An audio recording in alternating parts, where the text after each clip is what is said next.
I want to officially welcome you to tonight's event, where we're going to be talking about boundaries and health. So this is the final session of our three-part series here on Sounds True One about boundaries to celebrate the release of right here, the Boundary Boss Workbook.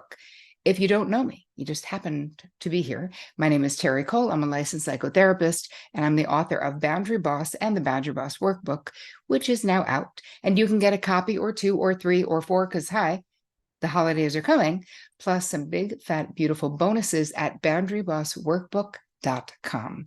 I am so psyched to be back here with you on Sounds True One. So tonight for session 3, Chris Carr and I will be having an intimate discussion around health and boundaries. So let me ask you, what if your health depended on healthy boundaries? Tonight you will learn how my pal of over 30 years, me and Chris Carr, and best-selling author that she is of I'm Not a Mourning Person, her new book, has used boundaries to thrive for 20 plus years with a stage 4 cancer diagnosis. So I have to tell you a little bit about Chris, because she's so awesome. Chris Carr has been called a force of nature by O Magazine and was named a new role model by the New York Times. Chris is also a member of Oprah's Super Soul 100, recognizing the most influential thought leaders today. Chris is an expert who lectures at hospitals, conferences, and corporations. She's done a million media appearances everywhere from Glamour to Prevention to The Oprah Winfrey Show. She is the subject and director of the documentary film Crazy, Sexy, Cancer, excuse me, which premiered at South by Southwest Film Festival. It also aired on TLC and the Oprah Winfrey Network. All right, put your camera on, Miss Chris. Welcome, Kris Carr. Hello, Yay. Terri. Hi, everyone. Hi, friend. So good to be here. I'm so happy you're here. I cut down your bio. I wanted to say so much more, but thought you'd be mad. Short, better. Short is better. Before we get going, though, how about we do some kind of a quick grounding, because I don't know what people did before this or what they're doing after this. So if you have something that smells delicious, you might want to get it. And as Chris would say, snort it or smell it hard. I love that. All right. We're going to do a quick grounding. So if you can, gently close your eyes, and you might want to have your hands open on your lap. Just drop your attention inward. We're just going to dial into our bodies quick. Is there any part of your body that needs your attention? Is there anything that feels stiff? Is there anything that feels constricted? Let's just do a quick body scan, starting from the top of your head. We're just sort of slowly moving down. And if you get to a part of your body that feels tense, I'm going to ask you to breathe deeply into that spot and visualize that tenseness dissipating and disappearing and leaving your body with your exhalation.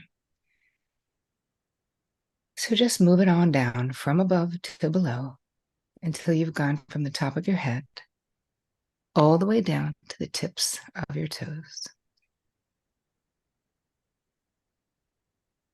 Just dialing in. How do you feel? What do you need? Can you release any constriction? Can you release any tension?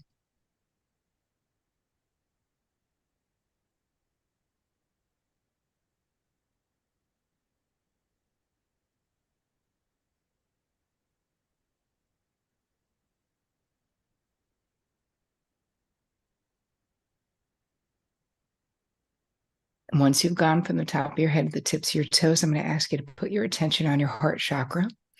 And you can actually just put your hand right on your heart. We're going to take a few deep breaths into this space.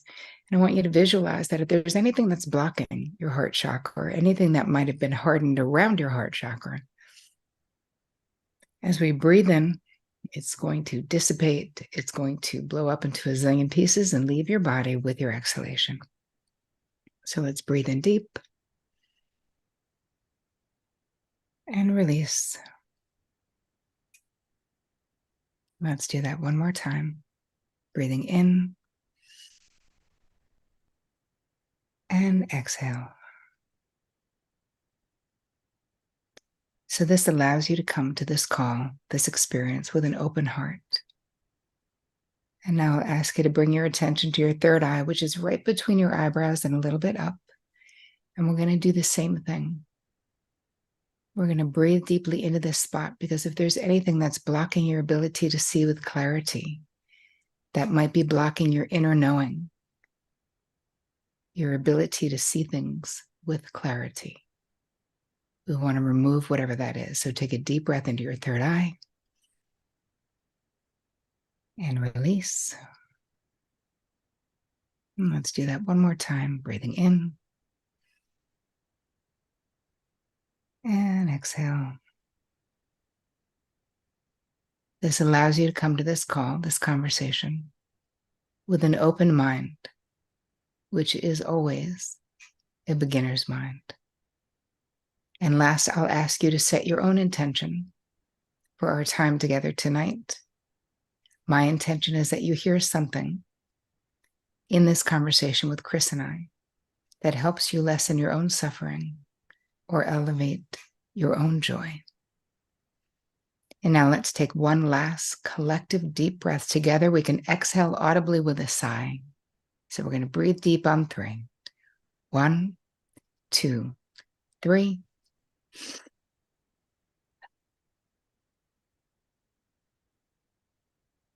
Now I'll ask you to gently open your eyes. Bring yourself back into your body. Bring yourself back into whatever room you are in, and back to our third session with Sounds True 1 and Kris Carr. Welcome back.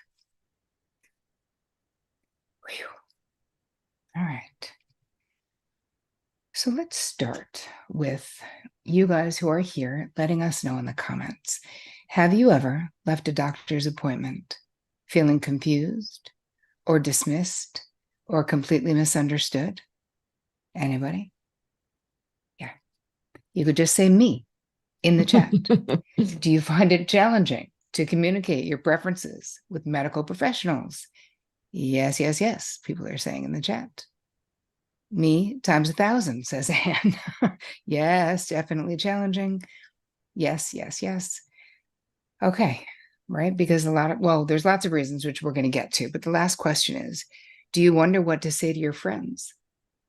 Family members, when you don't want to discuss your health, if you have an ongoing situation and people are asking questions, or maybe they've got some really amazing ideas for you, like what you should do, as if you haven't thought of every single one. Anyway, we're going to get to that tonight.